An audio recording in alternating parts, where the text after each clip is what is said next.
চলো বন্ধুরা, আজকে জিভে জল আনার সাথে একটা মজাদার চাটনি বানিয়ে দেখাই। যা দেখেই বুঝতে পারছেন, ধনেপাতা নিয়েছি, একটা কাঁচা লঙ্কা, কয়েকটা রসুন, আর একটা টমেটো, একটা লেবু, আর একটুখানি তেঁতুল। কেউ যদি চান তেঁতুলটা স্কিপ করতেও পারেন।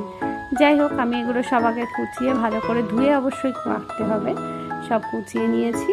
এবার সেগুলোকে, আর লেবুটাকেও এক ফালি কেটে নিয়েছি। লেবুটা খুবই টক, যেহেতু কাগজি লেবু, সেই কারণে আমি এক ফালি নিয়েছি। আর এদিকে তেঁতুলটাকে ভালো করে জল দিয়ে ভিজিয়ে রেখেছিলাম, তার একটা কাঠ বার করে নিয়েছি। অবশ্যই কাঠটা বার করে নেবেন। এবার একটা মিক্সির জারে ধনেপাতা, টমেটো, কাঁচা লঙ্কা আর রসুনটা দিয়ে ভালো করে, তার সাথে ওই একটু নুন, আর তার সাথে চিনি, যদি আপনাদের কাছে পুদিনা পাতা অ্যাভেলেবেল থাকে তাহলেও দিতে পারেন। আমি এই চাটনিটাতে একটু চিনি অ্যাড করেছি টেস্টের ব্যালেন্সের জন্য। যদি মনে হয় চিনি ব্যবহার করবেন না তাহলে স্কিপ করতে পারেন। এবার ওই তেঁতুলের গ্রেভিটা ওতে দিয়ে দিলাম। এবার আর কোনো কাজ নেই, সোজা মিক্সির জারে বসিয়ে দিলাম।